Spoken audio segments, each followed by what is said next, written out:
안녕하십니까. 한반도 안보전략연구원 이사장 송범선입니다. 오늘은 북한 남한사회 주도할 세력 구축이라는 제목을 가지고 방송을 시작하겠습니다.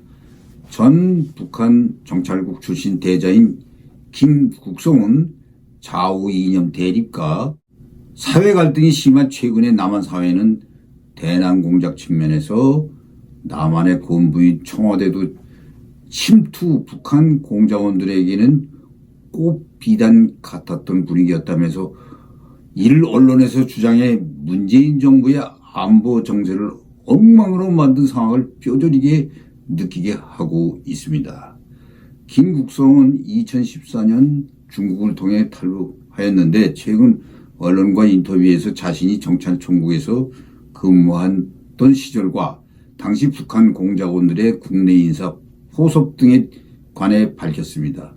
자신이 탈북하기 전까지 일주일에 한 건씩 한국 기밀정보가 암호화 되어 이메일로 북한에 넘어가는 것을 봤다는 것입니다. 정보에는 비무장지대 과학화 경계 시스템 및 해안 감시에 사용하는 영상 카메라와 관련 기술자로 일체 합동본부의 핵심 군사자료, 경기도 평택에 있는 캠프 홈프리 미군 기지 등의 자료들이라고 했습니다. 김국성은 합참의 핵심 군사기밀 자료, 평택 미군기지 관련 자료도 간접적인 방법으로 건당 12,000무소부터 15,000달러까지 주어가면서 공작을 해 북한으로 가져갔다고 설명했습니다. 그는 이런 공작 임무를 수행한 사람은 주모자가 오세현이라고 밝혔습니다. 오세현은 이처럼 우리 측 군사기밀을 빼가는 공작에 성공해 영웅칭호를 받았다고 하였습니다. 오세현은 김정일 당시 국방위원회 부위원장 인민무력부장을 맡았던 오국련의 차남이라고 합니다. 오국련은 전 공군사령관으로 김정일보다 나이는 위였지만 가까운 친구로 지냈으며 사실상의 혁명 유가족이었습니다. 김국성은 내가 노동당 작전부의 최초 공작기구를 조직하고 공작원으로 추천해 받아들인 게 오세현이라고 설명했습니다. 북한은 2006년 남파 공작원 파견을 일시 중단한 바 있습니다. 왜냐하면 더 파견할 가치가 없어서였기 때문에 북한은 남한 사회를 주도할 수 있는 사회적 근간을 이미 만들어 놨기 때문이라고 밝히기도 했습니다. 사회 하부 조직뿐만 아니라 국회를 비롯해 청와대와 정치권, 국방부 등 요충기관의 직파 간첩에 포섭한 남한 사람들을 침투시켰다는 것입니다.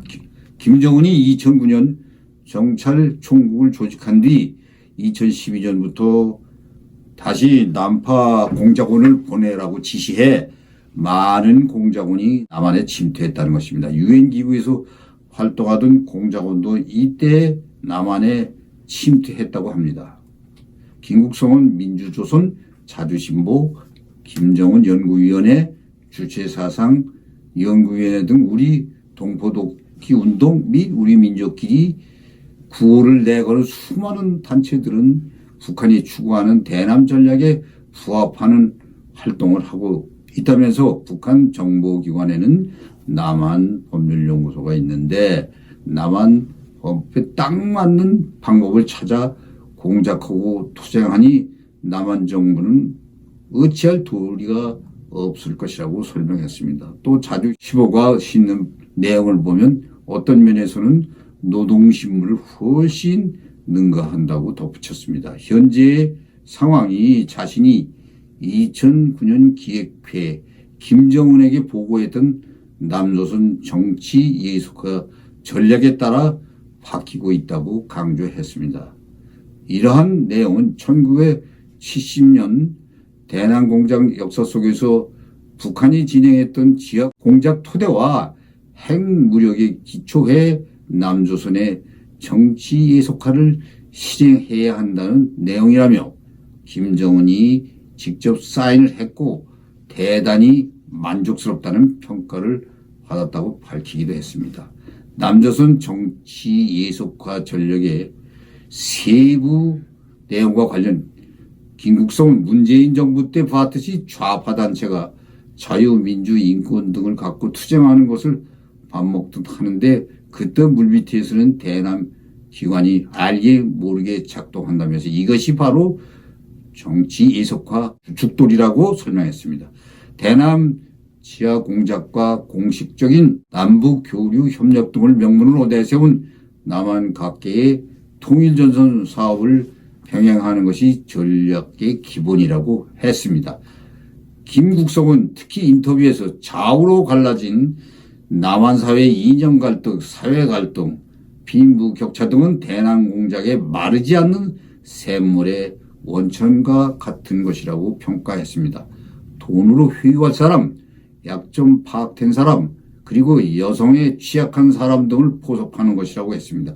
포섭 공작에 앞서 사람들을 이렇게 분류한다고 설명했습니다. 돈으로 매수가 가능한 사람, 처지를 놓고 말로 회유할 사람, 흠을 잡아서 목을 꿰어 할 사람으로 분류한다는 것입니다. 이 가운데 북한에 서너 번 드나든 사람은 여성 공작에 넘어간 사람들도 꽤 있으며 특히 위험한 것은 목사 정치인들이라고 했습니다. 해당 처방이 내려와서 여성 공작을 당한 뒤 벙어리로서 알게 모르게 충성한 사람들이 상당히 있다고 강조했습니다. 포섭된 사람 가운데 정치권 인사도 있느냐는 매체 질문에 김 씨는 부들부들 떠는 사람이 많을 것이라고 답했습니다. 실제로 포섭된 국회의원, 보좌관 등도 있음을 암시했습니다. 그만큼 우리 사회에는 문재인 정부를 지나면서 정계를 비롯해 각계 깊숙이 침투한 것을 예시한 것으로 이들은 색출하여 이 요소를 제거해야 합니다. 시청해 주셔서 감사합니다.